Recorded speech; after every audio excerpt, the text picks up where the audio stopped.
Kahit beginner ka pa, ituturo ko sa iyo dito sa video na to how you can sell your digital products as a beginner.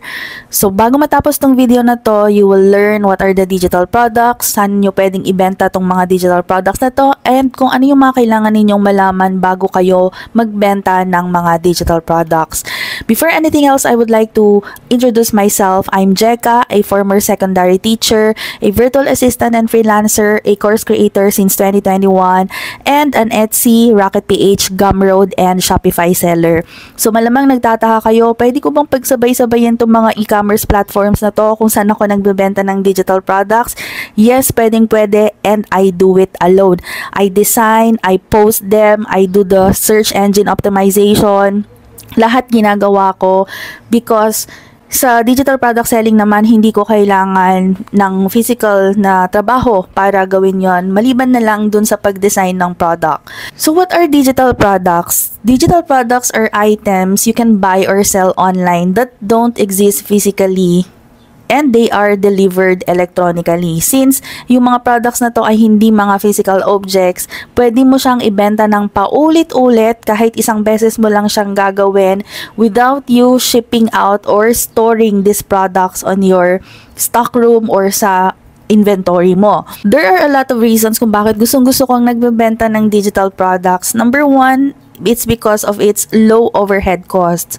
So dito, hindi na kailangan ng inventory, shipping, or physical storage na kailangan ko pong bayaran ng pagkamahal-mahal. Hindi ko na rin kailangan na i-package yung mga products since sinesend nga yung mga products na yon digitally. Number two, scalability. You can sell to an unlimited number of customers without running out of stock. Kasi itong mga digital products na to, wala naman tong expiration. So pwede mo siyang ibenta ng paulit-ulit. Number three is because of its global reach. Since digital products nga yung binebenta ko, I can deliver it online anyone for as long as merong internet access yung mga potential buyers ko. I can reach them out anywhere in the world. Fourth, it's because of its automation. So kapag bumili sila ng product sa akin, nabayaran na nila yung product, immediately magkakaroon na sila ng instant access dun sa digital downloads na yon. So hindi ko na sila kailangan kontakin para isend yung product. And lastly, it's because of its flexibility. I can do or create my digital products anywhere I go. Kahit nasa biyahe ako, pwede akong gumawa ng digital products. Kahit nasa labas ako ng bahay, I can create one digital product and sell it over and over again. Now, what are the examples of digital products? Ang mga halimbawa nito, number one ay mga e-books. If you are knowledgeable on a certain topic, you can create an e-book out of that. Example, if you are a freelancer, pwede kang gumawa ng e-book na pwedeng mapakinabangan ng mga freelancers. Aside from e-books, you can also offer courses, most especially kung meron kang specialization. So let's say if you're good in web creation or web development, pwede kang gumawa ng mga video tutorials, ng mga courses para dun sa mga tao na gustong matuto ng web development. Another example of digital product is yung kung interested ka naman sa music, pwede mong ibenta yung music na ginawa mo or pwede kang magbenta ng audio. Meron akong kakilala na nagbebenta siya ng mga, binibenta niya yung services niya wherein gumagawa siya ng mga voiceover. So, pwede ninyong ibenta yon. Another is yung mga photos or videos, yung mga photography, yung mga tinitake natin ng mga photos like yung mga sa scenery, yung anything na photo na pwede nating ibenta, pwede nating pagkakitaan yon. And then we can also sell printables. So dito sa printables naman, ito yung mga products na ready to print na, so pwede na nilang i-print yon kahit hindi na nila i-edit. Example dito, yung mga digital paper, yung mga busy books, yung mga learning materials, yung mga yun kahit hindi na nila i-edit, automatic na pwede na nilang i-print. And the most common na digital product na binibenta ay yung mga templates. So yung mga templates na to, maraming klase kasi ang mga templates.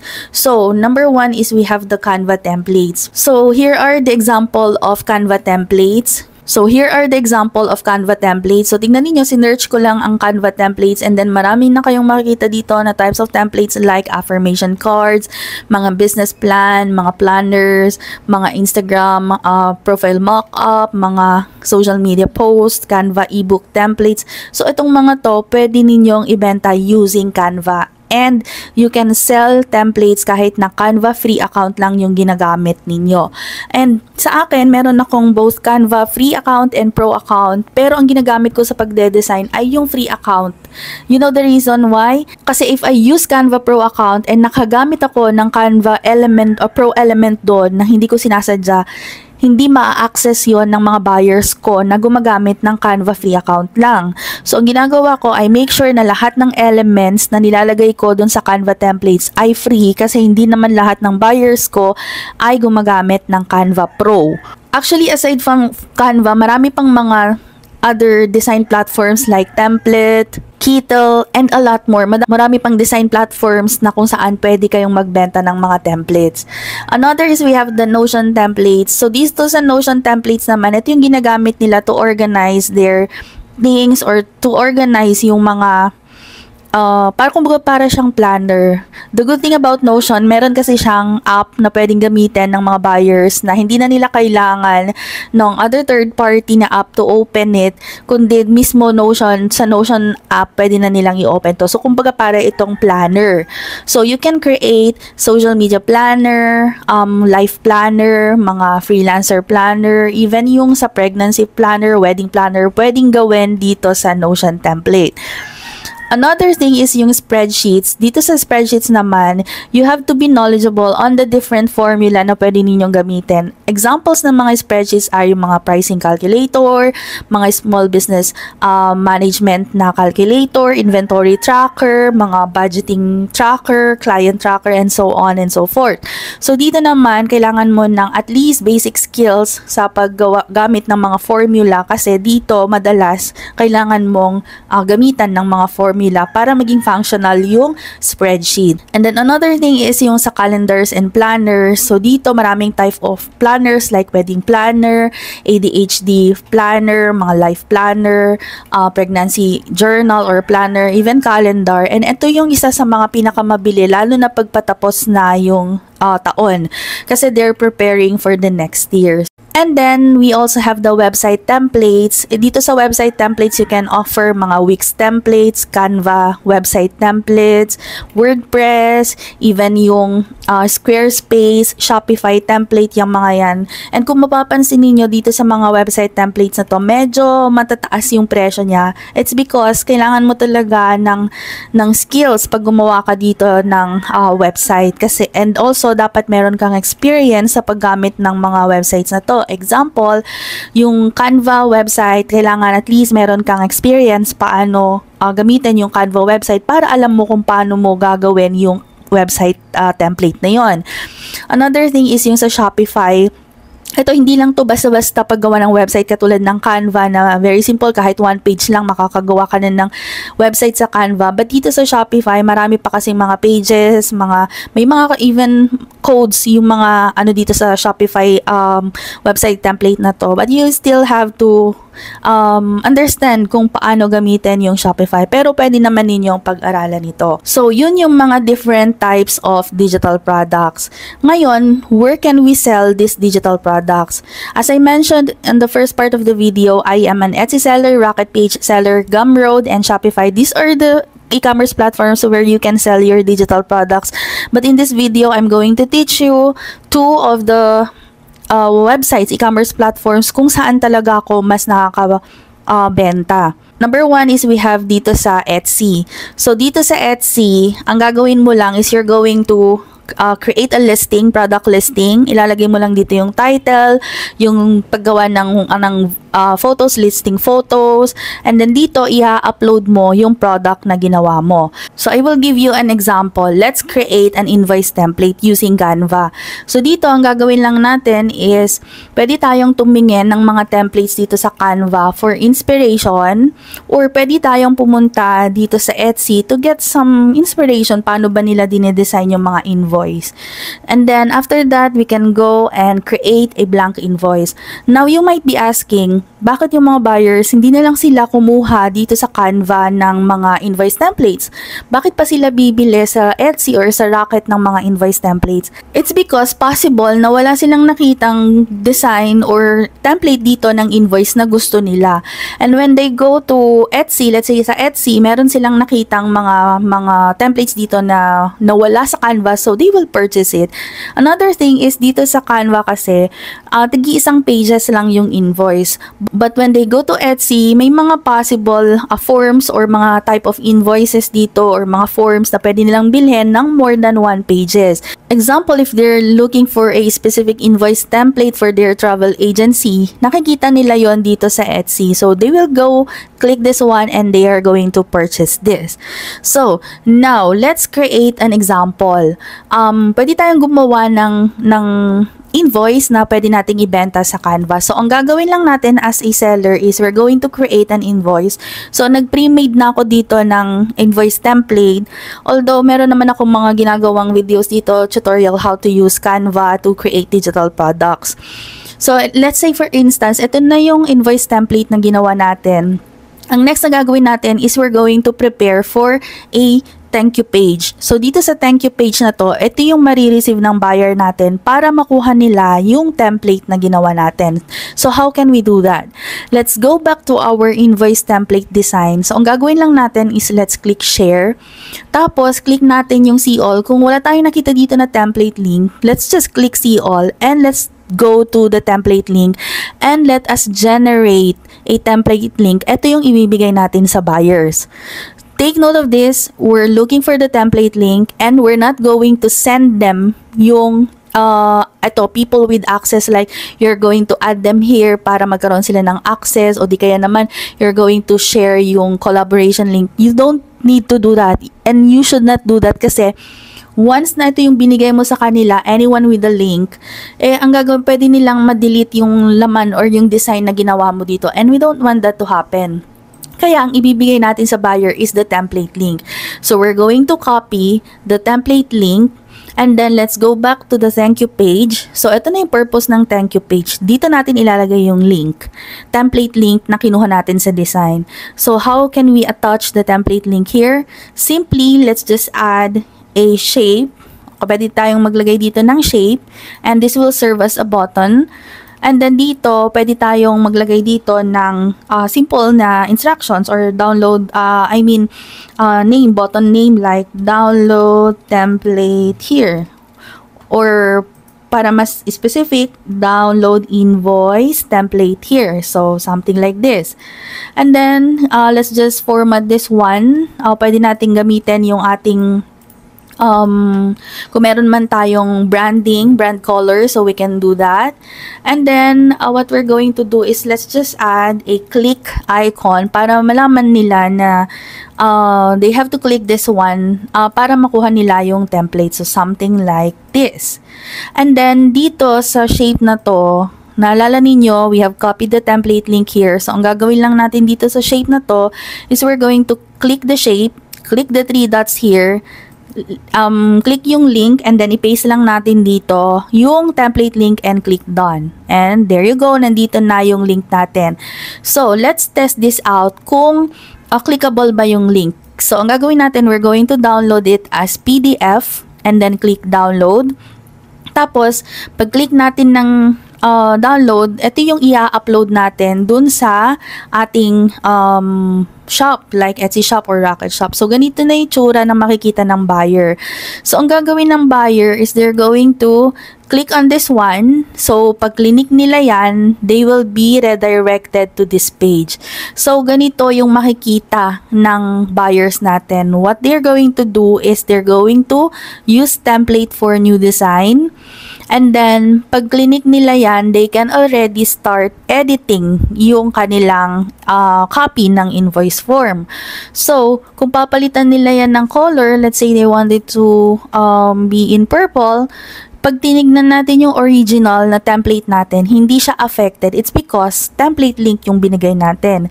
Ang ibig sabihin kasi ng template link is we're giving them their own copy of the design. So, the next thing we're going to do is to sell this product sa ating shop.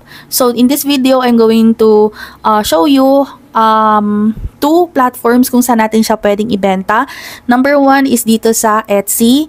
So, very simple lang. You just have to add the title, add your listing photos here, and then ilagay na ninyo dito. Dito nyo ngayon i-upload yung PDF. Ito yung thank you page na ginawa natin.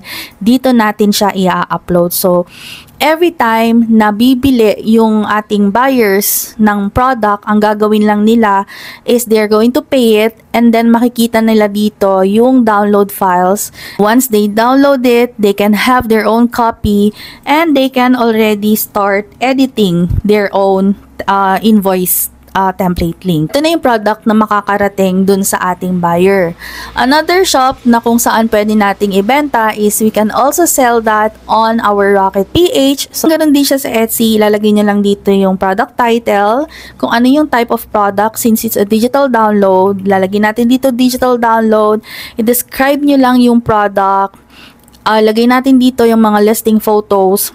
Dito naman sa assets, dito natin i-upload yung PDF na ginawa natin. So, ang gagawin lang natin dito is we're going to upload a file and then i-upload natin dito yung PDF na ginawa natin.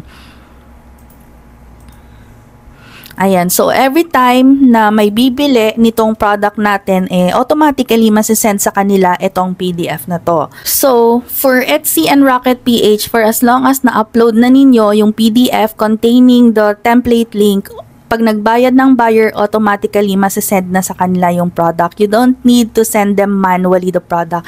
And that's the beauty of using these platforms because of its automation. At bago kayo mag-create ng digital products, please make sure na mag-research kayo ng mga products, hindi lang yung dahil gusto nating gawin, gagawin natin.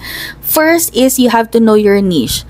Alamin mo kung saan ka magaling. If you're good at cooking, then you can create something related to cooking. Like you can create a recipe book, you can create a budget tracker for the recipe, basta related sa cooking. And then, ang next na gagawin ninyo is you have to know kung ano yung mga products na pwede ninyong ibenta under your niche.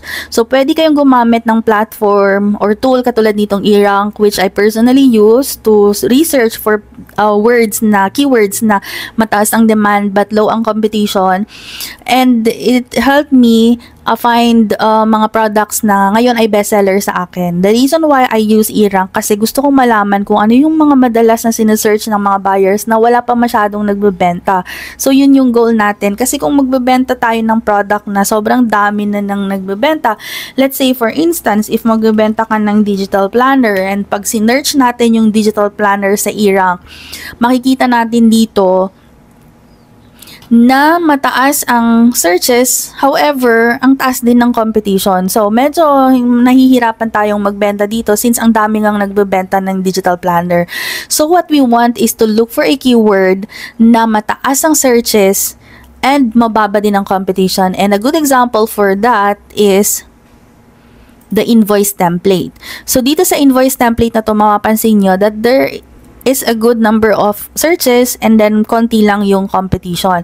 But aside from that, you have to do some extensive research pa, like knowing kung ano yung mga keywords na related dito sa ating keyword na invoice template. So, dito makikita natin like the budget spreadsheet, QR code sign, yung mga yan. So, these are some of the keywords na pwede natin i-relate dito sa invoice template na product. Aside from that, I also use eRank to know kung sino yung mga sellers na maraming nagiging sales dito sa keyword na sinearch natin, which is yung invoice template nga.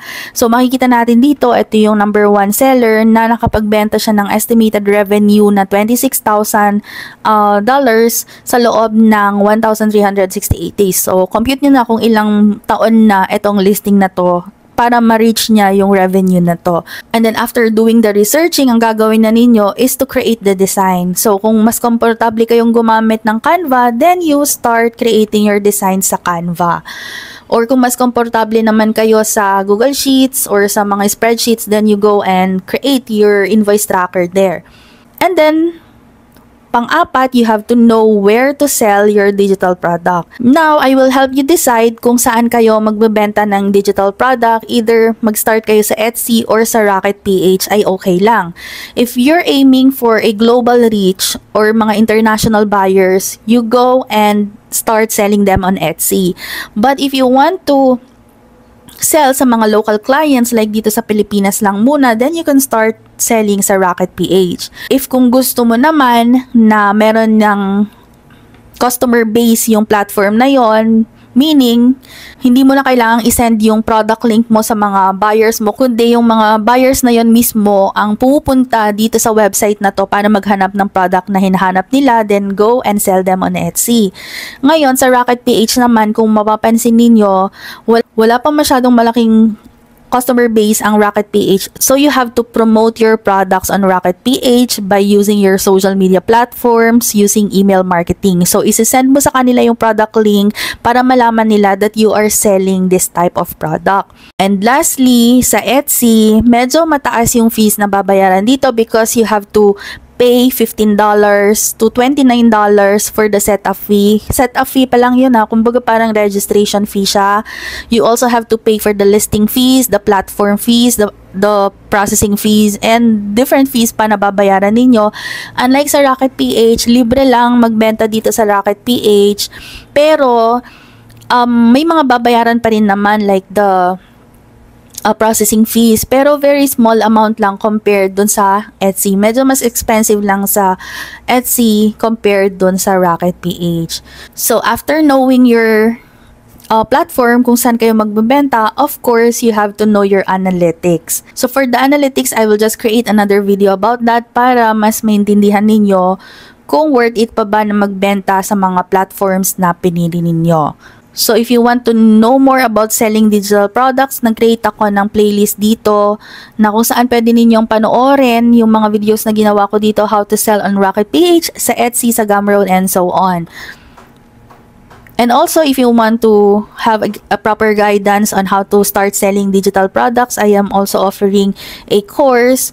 So, in this course, kasali na dito ang step-by-step creation ng product, simula sa product researching hanggang sa pagpili ng different platforms where to sell them and kung paano i-promote yung mga products.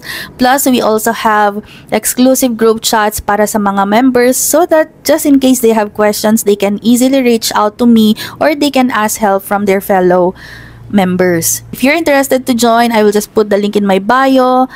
So, yun lang. If you have more questions, do not forget to comment your questions. I will try to answer them and see you on the next video.